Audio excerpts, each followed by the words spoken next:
시청자 여러분 안녕하십니까. 오늘부터 윤윤선 앵커와 뉴스데스크 함께하겠습니다. 다시 처음과 같은 마음으로 바르고 또 따뜻한 뉴스 전해드리도록 힘쓰겠습니다. 네, 오늘 첫 소식입니다. 대구의 대표 축제 컬러풀 대구 페스티벌 문제를 오늘부터 연속해서 보도해드리겠습니다. 컬러풀 대구 페스티벌은 해마다 5월이면 되풀이하는데 딱히 달라진 내용은 없습니다. 그런데도 예산은 해가 갈수록 큰 폭으로 늘고 있는데 도대체 어떻게 썼는지 살펴봤더니 허술하기 짝이 없었습니다. 윤영균 기자가 취재했습니다.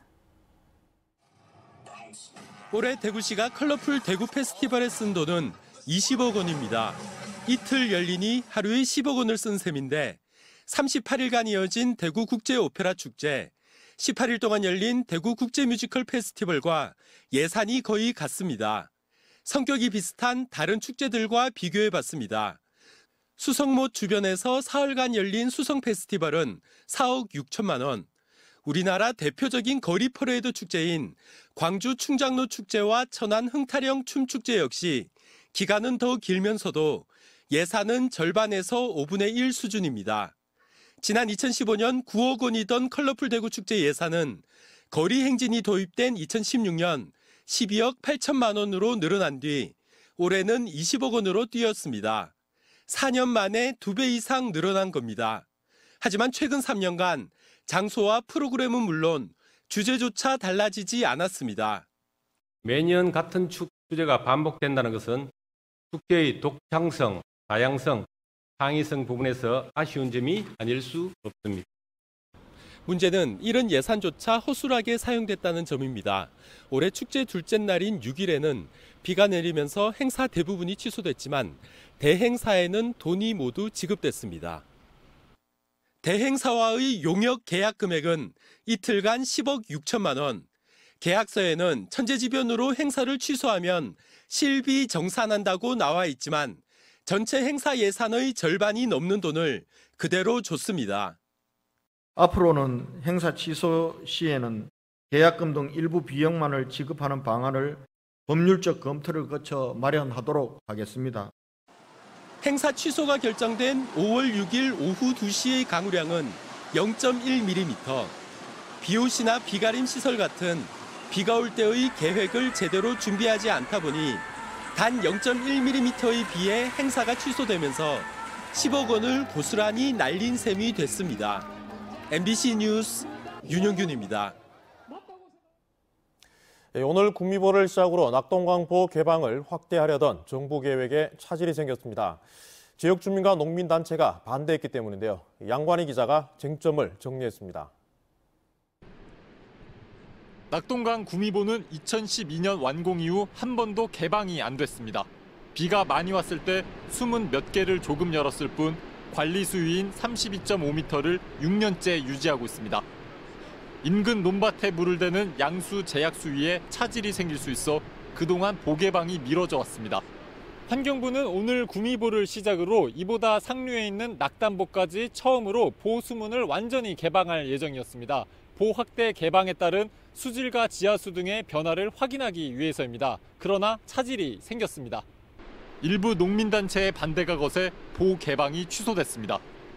이들은 수문을 완전히 개방하면 수위가 낮아진 낙동강으로 지하수가 흘러가 농지 사막화 현상까지 생길 수 있다고 주장하고 있습니다. 지난 5월부터 환경부와 여러 차례 대화를 해왔지만 합의점을 찾는 데 실패했습니다. 가장 중요한 거는 대안이 부족하다는 거예요. 인구가 적은 농업을 사실은 저희들은 무시한다, 정부에서. 환경부는 지역 주민들과 다시 논의한 뒤 보 개방 일정을 조정하기로 했습니다. 금강수계에서도 농민들의 문제 제기가 있었지만 설득 끝에 이달 안에 모든 보의 문을 완전 개방하기로 합의했습니다. 지역 환경단체는 보 확대 개방을 촉구했습니다. 농민들 농사에 전혀 지장이 없는 범위에서 지금 농번기도 지났지 않습니까? 그런 것조차 이렇게 반대하는 것은 굉장히 정치적인 이런 행위를 하고 있다고 보고. 현재 개방 중인 달성보와 합청 창년보는 예정대로 오는 20일과 내달 20일 수위를 더 낮출 계획입니다. MBC 뉴스 양관입니다. 부정한 방법으로 신입사원 20명을 뽑은 대구은행 채용 비리 사건 기억하시죠? 합격해야 할 사람 20명이 억울하게 떨어졌지만 대구은행은 아무런 조치도 하지 않고 있습니다. 금융감독원 시험에서 비슷한 피해를 본 탈락자는 8천만 원 배상 판결을 받았습니다. 윤태호 기자가 취재했습니다.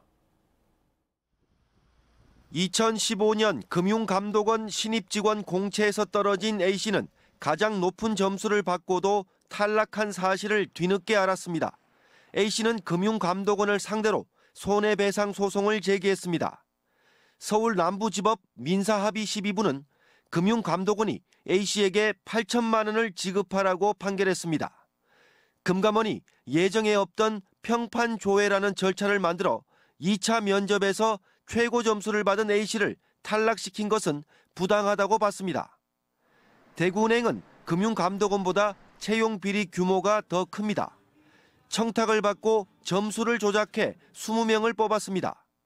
2016년 하반기 신입 직원 3명을 채용하면서 높은 점수를 받은 지원자 점수를 일부러 낮추기까지 했습니다. 재판부조차 탈락자들이 느꼈을 분노와 배신감은 쉽게 해소될 수 없을 것이라며 참담한 심경을 밝혔습니다. 박인규 전 은행장을 포함해 전현직 임직원 8명이 처벌을 받았지만 피해자 구제는 이루어지지 않고 있습니다. 당사자의 잘못은 아니라 할지라도 과정이 부당했기 때문에 퇴출시켜야 되는 것이 맞고, 반면에 1, 2순위 평가자들은 구제하는 조치가 반드시 있어야 된다고 생각됩니다. 공정한 경쟁이 이루어졌다면 대구은행에 채용됐을 피해자들이 분명 존재합니다. 금융감독원 채용 비리로 인한 피해자가 소송을 통해 억울함을 구제받은 만큼 대구은행 채용 비리와 관련해 소송이나 문제 제기가 나올지 지켜봐야 할 대목입니다. MBC 뉴스 윤태호입니다. 보험금을 노려 아버지를 청부 살해하려 한 30대 아들과 어머니가 경찰에 구속됐습니다. 아버지를 대상으로 한 반일륜 범죄가 뜻대로 되지 않자 다음은 어머니를 노렸습니다. 박재영 기자입니다. 지난 6월 중순 30대 아들이 어머니와 함께 70대 아버지를 살해하려는 계획을 세웠습니다. 빚에 허덕이다 아버지의 보험금을 노린 겁니다. 인터넷에서 청부 살인업자를 구한 뒤 경북 울진의 한 해안도로에서 아버지를 차로 치어 살해한다는 계획을 실행에 옮겼습니다. 아버지는 중상을 입었지만 목숨은 건졌습니다. 단순 교통사고로 위장했지만 문자 메시지 한 통으로 발각됐습니다. 빨리 진단서 제출해 주세요. 그걸 보고 우리가 이거 뭐고 싶어서 하긴 하니까 피해자가 자기 아버지인 거야. 아들은 아버지 살해 시도가 수포로 돌아가자 60대 어머니로부터 차라리 나를 죽이고 보험금을 타라는 말을 듣고 다시 살해극을 벌입니다. 아들은 대구 시내 도로에서 청부 살인업자를 시켜 어머니를 차로 치어 살해하는 계획을 짰습니다. 이들은 세 차례나 예행 연습을 하는 치밀함을 보였지만 결국 이곳에서의 범행은 손발이 맞지 않아 실패로 돌아갔습니다. 아들은 전처의 암 치료 등으로 수억 원대의 빚을 갚기 위해 이런 범행을 저질렀습니다. 보험금을 위해 인륜을 저버린 아들과 달리 아버지는 아들의 처벌을 원치 않는다고 경찰 조사에서 밝혔습니다. MBC 뉴스 박재영입니다. 영남대학교는 박근혜 전 대통령이 구속된 이후에도 측근들이 재단을 계속 장악하고 있어 갈등과 내홍이 끊이질 않고 있습니다. 이런 영남대를 원래 주인인 대구와 경북 시도민에게 돌려줘야 한다는 움직임이 속도를 내고 있습니다. 이상원 기자입니다. 학생들의 등록금은 도대체 어디에 쓰여지는지 모르고 수많은 교수와 직원들은 박근혜 재단에 벌벌벌벌 떨어야만 하고 있습니다. 영남대학교 정문 앞에서 민주동문회가 재정 적자 진상을 밝히고 박근혜 재단 퇴진을 촉구하는 촛불 집회를 열고 있습니다. 박근혜 전 대통령은 갇힌 신세가 됐지만 영남대 재단은 아직 박정희, 박근혜 분열의 그늘 속에 있다는 겁니다. 박근혜 재단이 다시 대학 들어와서 과거 30년 전의 파행을 다시 겪고 있기 때문에 대학의 비민주성에 대해서 알려나가는 작업을 하고 있습니다. 대구 경북 시민사회단체로 구성된 영남대 정상화 대책위원회는 영남대를 원래 주인인 대구 경북민에게 돌려주기를 바라고 있습니다. 영남대학의 그 뿌리라고 할 수 있는 대구대학하고 청구대학이 그 대구 경북 지역에 유림들이라든지 시민들이 출연해서 만든 밀립대학이란 말이죠. 그러니까 원래 설립 취지대로 그 다시 시민의 품으로 이제 돌려주는 것이 역사적으로나 도덕적으로나 이제 타당한 방법이다 이렇게 생각을 하는 거죠. 영남대 교수협의회 직원노조를 포함한 대학 구성원들은 영남대 정상화 대책위원회와 함께 교육부에 감사를 요구하고 국정감사에도 영남대 문제가 논의될 수 있도록 하겠다고 밝혔습니다. MBC 뉴스 이상원입니다. 지난 10일 히말라야 등반 사고로 숨진 한국 원정대원 5명 가운데 김창호 원정대장을 비롯해 3명이 대구 경북 출신으로 알려져 지역민의 안타까움을 사고 있습니다. 예천군 감천면 출신인 김창호 원정대장은 예천 덕율초와 감천중을 나와 영주 중앙고를 졸업한 뒤 서울에서 생활했지만 예천에 아직 친인척들이 거주하고 있습니다. 또 유영직, 정준모 씨는 각각 대구 출신으로 지역민들은 산악인재 셋을 한꺼번에 잃어버린 것을 안타까워하고 있습니다. 현직 경찰관이 음주 운전을 하다 잇따라 적발돼 무리를 빚고 있습니다. 대구지방경찰청에 따르면 그제 새벽 4시 10분쯤 대구시 서구 상리동 금호화물차 공영 차고지 앞에서 달성경찰서 A경위가 몰던 승용차가 교통섬을 들이받았습니다. 당시 A경위의 혈중 알코올 농도는 0.085%로 면허 정지 수치였습니다.